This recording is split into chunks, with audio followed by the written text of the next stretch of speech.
Let's go. I'm going to give a little talk. I'm actually not from the coffee world, not to these terms that you've been talking to me about. I know nothing of. What I do know something of is this thing called behavioural economics, and it's been my passion over the last 2 years.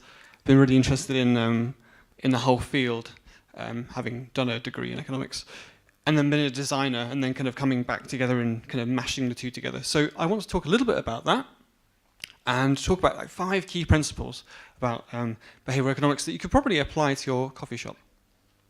Okay, let's go. So, a little bit of theory, just to get us grounded. So there's this concept of this guy called Homo economicus, and he was coined by an economist in the 19th century called John Stuart Mill. And John Stuart Mill said this guy is called what we call the rational man, in that based on all the economic theories of the time, we're assuming that everyone who makes decisions is acting in a rational manner. Well, interesting assumption, but clearly we like to think that we act rationally at all times, but we don't operate like that. We're full of what we call cognitive biases. Essentially, these biases make us deviate away from sort of normal, rational thinking. They're basically little quirks that make us human, if you like. And they come from lots of different areas, like behavioural economics, like social psychology, cognitive science, linguistics, things like that. But they have a dramatic effect on our decision-making, our judgment. They affect, in the world of business, many different things: experience, pricing, conversion, our perceptions of brand.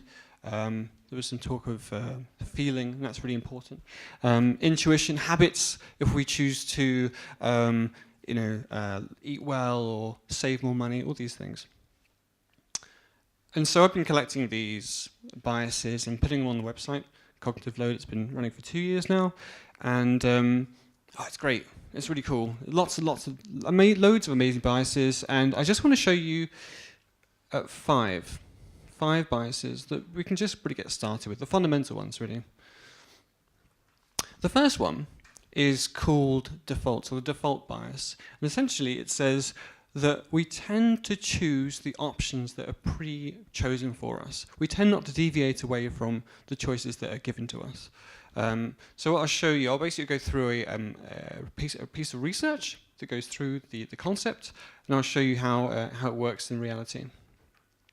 So there was a piece of research done maybe about 15 years ago, where 161 people were put in a room, not at the same time, of course, but they were asked a question.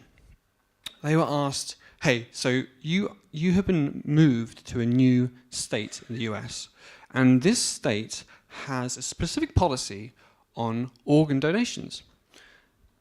And then they were split into 2 groups. One group was told, right, for organ donations, you need to opt in to donate your organs when you die. And the other half was said, okay, well, by default, we're going to donate your organs for you. And then they were asked, well, okay, do you want to change, do you want to move away from this choice that's made for you, or keep it? And what the research found was that those who had to manually choose to donate their organs, only 42% of people actually donated. Whereas those who were automatically opted in to the process, 82%, much more, would donate their organs when they die. A dramatic effect, just on a tick box exercise. Incredible difference. So, when you're making judgments and decisions in your business, you are implicitly setting defaults. What's regular? The concept of regular is abstract. What is normal? It's up to you to define as a business or as a barista. What is regular? What is normal size? It's abstract until you give it a size. What is your default coffee temperature? Coffee can be brewed at any manner of different temperatures, but the default choice is up to you. Do you serve a sandwich as it is? Or do you serve it with water, or even with salad? Like, these are default choices that you make as a business. In Japan, I just got back from Japan yesterday, and excuse me if I'm a little bit jaded, but in Japan, every time you go into a restaurant, it's great. You just basically sit down, and the first thing they do, and this is so consistent, that the first thing they do is get you a glass of water with ice in it, and it's so consistent, it's scary. But that's just the default way that they do business, and that's the way that they treat their customers. So these defaults, whatever they happen to be in your business, they will dramatically change the decisions that customers will make. They also tend to remove unnecessary decisions that customers need to make. So, for instance, instead of asking someone, say you served 4 different types of milk, do you really want to be asking that question, or are you just going to default to full-fat milk, and that's just a non-question? It removes unnecessary questions. Essentially, it allows you to save time and make a more efficient customer service process. But these defaults also impact conversion, or the amount of money you're making. So we did this. This is a top-up wheel from an app for a coffee company that we did a payment app for a few years ago, which is now winning lots of awards. Thank you very much. And it was basically, we could have designed it like this, where essentially you have all the different numbers that you can top up your account balance by, and we could have defaulted to $5, say, and then you can go up by 10, 20, 30, etc. What we chose to do, though, and this number up here, the blue one, is the default option. So when you see the screen for the first time, you see $5. What we chose to do is default it to $20. And what that meant was that the conversion, the amount of money people were putting through the app, was far, far higher, because of the default choice of being far higher, at 20 versus 5. That small change made a dramatic difference to the amount of money that the app was making. We also asked people a question after they'd used the app for a while. The little pop-up thing would appear on the screen. It would say, hey, when you hit below a certain threshold, do you want us to top you up automatically? And you can say yes or no. By default, it's no, because we want people to build up a sense of trust with the brand. But then, yes, essentially, we would prompt people, and you could say yes. And then in the future, you wouldn't need to launch the app anymore. By default, the money would be coming out, and you wouldn't have to even think about it anymore. So it's just streamlining that customer process for their own benefit as well. Number 2, anchoring. So here are 3 wines. One is $105, very, very good wine. The next one down is $45. So, and the one below that is $35. Anchoring says that the first piece of information that we see affects our judgment of everything we see thereafter. So, imagine this to be a list. The $105 wine will make the $45 wine appear relatively cheap. If that first wine was like $5, it would make the $45 wine appear expensive. So that first piece of information we see, that expensive wine, makes everything thereafter seem cheap. So there was a really good study done in the 1970s that gave people a maths problem, and people were split into 2 groups. One was given the math, and the answer would be the same. One was split into a group that started with a low number and went to a high number, and one was a high to a low. And people were asked, right, you've got 5 seconds to answer this question, this math problem. What is your answer? Can anyone guess which of the 2 anchors was higher in their answer on average? The top one. Wow. 512 on average for the low anchor, and 2,250 on average for the high. Just the order of the numbers. The actual answer is about 12,000, so they're both wrong. But yes, the order of the numbers greatly affected people's judgments of what that answer would be. Crazy, even though it's the same. Steve Jobs, when he launched the iPad, he did this great thing where he said, right, we're going to launch the iPad, and people are saying, we're going to sell this iPad for $999. And he kept the price on the screen for about maybe 15 seconds. And he's walking around saying, "This is what the industry expects of us." He said, "No, not only have we met our technical aims, we've also met our pricing aims." So he kept this on screen, and then he went bang, and he replaced it with a 499. So he literally was setting a high anchor for the pricing and saying, "No, we're going to go half. We're going to go like." And people were shocked. People were like whooping and hollering. It was crazy. But by setting that high anchor, he's setting an expectation that setting a pricing expectation that is immediately shifted. If he had set like 199 or something, then that would appear relatively expensive. But it was very effective. Here is another example. This is some website that sells email marketing. And here in this first example, they've got 4 pricing points. From low to high, and they've got 4, so 10 up to $1,000. And they had a second version of this, where they actually rearranged the order in which people would see the pricing. So left to right is high, so it's high to low now, and they got rid of one pricing plan as well. What they found was that second pricing plan resulted in 500%, you can't really see it there, 500% higher click-throughs than the original, just because they changed the ordering of the pricing. So, key takeaway, if you want to increase conversion, if you want to increase the sales of high value items, order your prices from high to low, not low to high. Because people will generally work their way down the list and go for something more expensive. Because if you start with a low price and people will work their way down, things will seem much more expensive than if you go from high to low. But don't play the game too heavily, or people will get angry and just ignore what you're trying to do. So yeah, that doesn't really work. So it needs to be in the realm of reality in order for it to be effective. Oh yeah, so I got a bit of feedback from Andrew actually on a few of these things. I needed some real world coffee examples.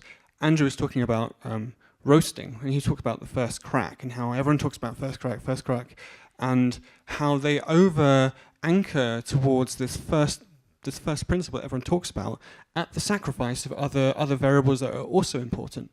And he also talked about training as well, and actually mirroring what was just said before around how he's placed so much emphasis on the technical creation of a coffee at the sacrifice of customer service and actually looking after people as a therapist. Barista. So it's really interesting how anchoring affects our judgments of these things as well. Number 3, how are we doing for time? Okay, that's good. Scarcity. So there's a really good book actually called Scarcity by a guy called Eldar Shafir that talks about how, actually scarcity is not a bad thing. It can help us be more innovative and get things done when we have a scarcity of time or a scarcity of resources. But basically, scarcity says that we will value things more when they're not as available as we'd like them to be. And it's not all bad. So there was a study done, 146 people, and they were sat down in a room individually at a table, and they were given a jar of cookies. And it's a very nice big cookie. But they were given either a cookie in a jar that had many cookies in, or a jar that only had a few. So it's either scarce cookies, so only a few, or lots and lots of cookies. And they were asked to take a cookie out of the jar and taste it, and then the jar was taken away. And they were asked, "Hey, would you like some more of this cookie? Because we'd like to offer you some more. Would you like some more?" They were asked to sort of say, well, from 1 to 9, like 1 low, 9 high. Yes, I really would.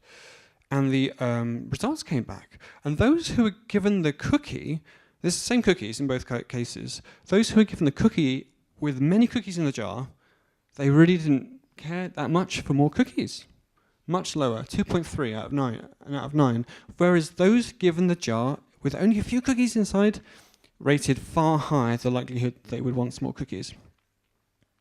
So essentially the cookies were perceived as more desirable when there were a few of them, and also that they had a higher perceived monetary value as well, which is interesting. In terms of scarcity, there's kind of 4 core types. So you've got limited quantity. So limiting your production will increase the inferred value of that product. You can limit the time in which that product can be purchased or experienced, or limit the window of experience. That also has a factor of scarcity, and it affects people's judgments of its value. Access. So you can limit access to your products. Maybe you have a loyalty program, you have the top tier of your loyalty program, and only those people can taste this wonderful new roast you've made. And rarity. So you can create scarcity through the customization and the creating aspects of a product that are one-off and non-repeatable. So here's an example. This is a bag of coffee, of course. And there are two things at play here, two types of scarcity at play here.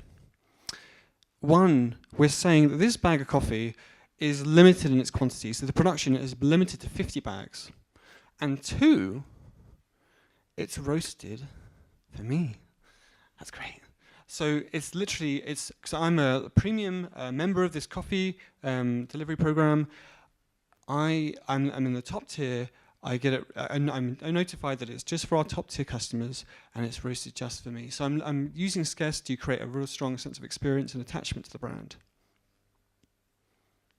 So yeah, use scarcity scarcely. If you create too much stress around limited time and things like that, like Groupon, etc., it can feel overbaked, it can feel overdone, and it's not necessarily going to have the effects you want. I think it's really interesting to look at scarcity, at least if you're starting out, looking at things like limited editions, looking at ways to create small subsets of your products, to create interest and intrigue, and encourage exploration with your menu. And also, there's things like creating.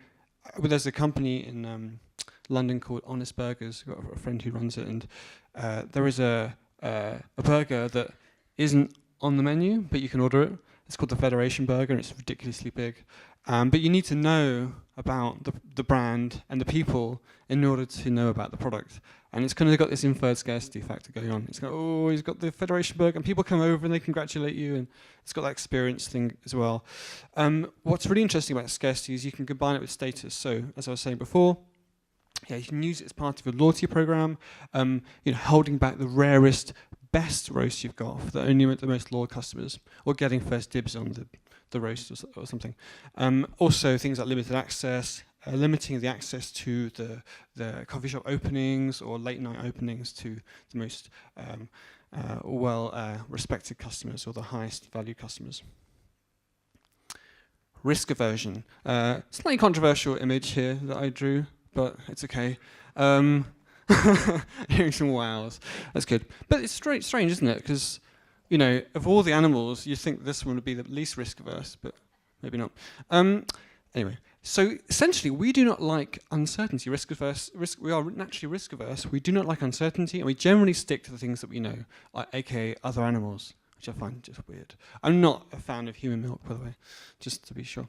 There was a really interesting study that was done with 11,000 people, so a lot of people, and they were given an opportunity to essentially look at their salary and said, hey, we could, if you enter this risky gamble, we could double your salary, or there's an equal chance of it going down by basically different amounts. And so it was either it doubles 100%, or it goes down by 20%, or 33 or 50, depending on. You would start with the small, and if they said yes, then you would move to the next question. But people asked, would you like to take the risk? And you think most people would want to double their income, right? But actually, what we found is that most people, even though the benefits far outweighed the cost, on the balance of things, doubling your income versus losing 20%, we did not like, as consumers, we do not like to lose. We are risk averse. Interestingly, it kind of goes up as you get towards the higher end, probably the sort of alcoholic gamblers amongst us. And Andrew was talking to me about Taylor Street, and they actually experienced some risk aversion within their shops. And it's to do with a filter coffee stand that they've been running for about 3 years, a gas coffee program, taking the best beans from Europe and the UK and having people try them. The challenge they had, essentially the sales for this filter coffee was stagnant, about 2 or 3%. They couldn't really do anything to improve the sales. No amount of training, no signage would seem to boost it. It's crazy. But they had a realization moment. It was through risk aversion. Essentially, the coffees were changing on a fortnightly or a monthly basis. So it's changing very frequently. And so you have people going in for one coffee, trying it and liking it, and then coming back the next time and they're changing to something they don't like. And so they naturally became less experimental. They actually started experimenting and tasting fewer coffees, and the sales didn't correspond. Just because the people didn't like uncertainty. So the clever solution they came up with was this. The filter coffee project. So essentially what they did is they created 3 filter coffees where each has a sort of a core flavor profile, classic, delicate, and wild. And essentially what they would do is they would keep these filter coffees, all 3, available all times, but they would cycle within each profile. They would change that particular coffee. So you could always go for a classic, but you can go from Brazil to Guatemala, etc., etc. Or if you're a fan of wild, you go from Kenya to Ethiopia. So you're creating a sense of variance in the product, whilst also maintaining someone's desire for a certain taste profile. So you're essentially getting the rotational seasonal coffees, but you're getting the consistency as well that's going to take away and limit risk aversion. Oh yeah, and coffee sales filter doubled after doing that. Choice paradox. So this is one of my favorite ones actually, because I find it so frustrating when I'm faced with so many choices. I was in where was I? I was in Seattle, and I wanted to get some mouthwash, of all things. And I went down to the mouthwash aisle, and there were like about 200 or 300 different mouthwashes. And I just couldn't make a decision, and I just ended up going home without mouthwash, and I felt very upset. But ultimately, we're more likely to make a decision on something when the choices available to us are restricted in a sensible fashion. So, this is a piece of research done about 15 years ago. It's quite a famous one. 454 people were shown an aisle. So they were shown an aisle of jam, and they were either shown 24 jams or 6 jams. So one high in the choice element of choices, or one low in choice. And they were asked the following 2 things. So they were like, well, how many people are actually going to visit either of these 2 jams? So they were basically split into 2 groups. And how many people are actually going to buy one as well? Because that's really important. So they found that more people went to the series of jams, the 24 jams, the bigger group of jams. More people wandered over and explored them, 60 versus 40%. However, the most interesting thing, though, is that far more people bought a jam when there were fewer jams to buy from, fewer choices to choose between, essentially. I was in I don't think it's still there. In Brighton, there's a place called Tortilla, if you know about it. And it's a burrito place. And I went in and I wanted a burrito, and I was like, I'm quite excited. It's just opened, and I walked up, and then I had the worst experience ever in Tortilla. Sorry, if anyone's from Tortilla. But they do good coffee, I'm sure. I walked in, and I got to the front of the queue, and they asked me probably about 20 questions. They're like, oh, which base do you want? Do you want the bowl? Do you want the wrap? Do you want blah, blah, blah? Which rice? Do you want the rice? Do you want the salad? Do you want the salsa? Do you want the guacamole? Like sour cream, avocado? One question after the next. Which, do you want meat? Extra meat? All these different things. Do you want sprinklings? Which sprinklings do you want? Do you want the sauce? Which sauce do you want? Do you want coriander? Do you Do you want to drink? Have you got a loyalty card? Do you want to eat in or take away? Have you got do you want to pay with the app? Is there anything else? It was just like, this is a true story, and I really it was like lunchtime, and I was really tired. And by the end of that process, it probably was about 3 minutes. I was just like, I want to go home. My day is done, man. That was awful. And it was just over, because basically, look, choice is important, up to a point. Choice is important. We need to allow for differing needs and tastes and variety in terms of seasonality. We do need to do that. However, too much choice, it will harm your brand. More choice, the more choices you give people, the more comparative effort they need to make. Okay, you've got 6 different coffees. Which one? I'm not sure. Maybe I should go for that one. Then you start to think about the variables, what variables are there to make decisions on whether this choice is better than that choice. So you're asking more questions. And then you've got more cognitive load. Cognitive load is basically the mental effort that you use to make a decision. And more confusion, because I'm not sure, maybe I'm not very good at this. And you just come away feeling a bit unsatisfied. With tortilla, it was a great example of a product that really... it wasn't bold. It wasn't confident in itself, because it was placing all the emphasis onto the consumer to define what that product was. I could have made anything. I could have made the most disgusting burrito ever, and it would have been a tortilla burrito. But ultimately, if you are not making bold decisions as a business owner about what that product looks like, you're forcing the consumer to make those decisions every single time. And sure, some people like to customize, but there is a limit, especially if they have to do it every single time they come into the restaurant. And yes, the more choices you give people, the more vague what you're selling actually becomes. It actually makes your products more less identifiable. Ultimately, you want to offer choice that only adds value. Focus on your core USPs, what are you best at, focus on creating choice around those things, and get rid of everything else. Focus on the experience as well, of course. And because ultimately, you'll just not want to go back. You'll have a bad experience. You go, that tortilla place where I got really tired. I'm not really about that. Yeah. So Taylor Street, Andrew's featuring heavily in this one. They have an online coffee delivery service. It's very good. They offer 2 core choices. So there are 2, the choice architecture, as you like to call it, has 2 core choices. The first one is how do you make your coffee? And the second one is essentially what kind of flavor do you like? And they're the 2 core choices that you're faced with as a consumer, and that's it. And the rest is your delivery details, whatever. But it's very simple and very easy to understand. On the flip side, it's important not to oversimplify. And minimal menus is a pretty good example of an oversimplification, perhaps, a new trend of trying to make the process of choosing simpler.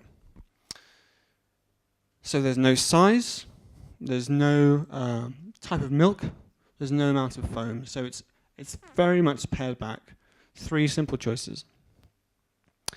But there's an uncertainty as a customer. There's an uncertainty how will white be served? I don't know. It doesn't necessarily make you feel very good as a customer, not really knowing what you're buying.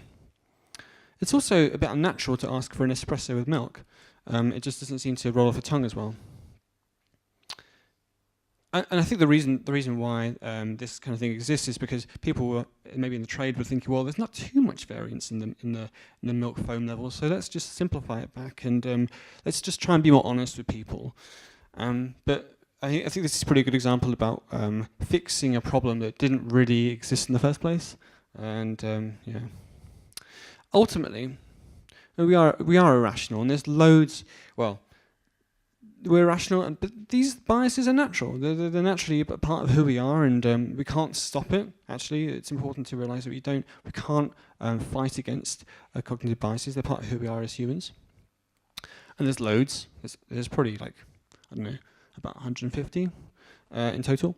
So yeah, go and look on Wikipedia or even Cogload and check them out. There's lots of interesting ones that affect things like branding and they're not all about making money, or they could be about experience, they could be about pricing, they could be about things like nostalgia, things like that.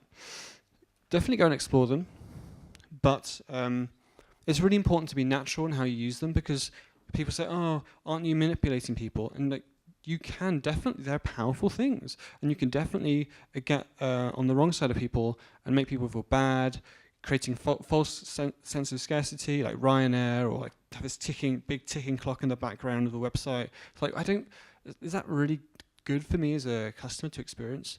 Don't be evil, basically. And there's a really good quote, which is again on the subject of feeling. Maya Angelou, she's not around anymore, but she said, people will forget what you said and people will forget what you did. People will never forget how you made them feel. So ultimately, it's important to use whatever research you have available about psychology to make people feel good, because ultimately, if they feel bad, they're not going to come back, right? As Brian said before, if you're optimizing your sales process or your consumer experience for a single transaction, then yeah, you're going to throw all the psychology you can at this thing. But ultimately, if you're thinking about a longer term relationship, you've got to be more subtle, and you've got to be more natural with your use of psychological techniques. Thanks.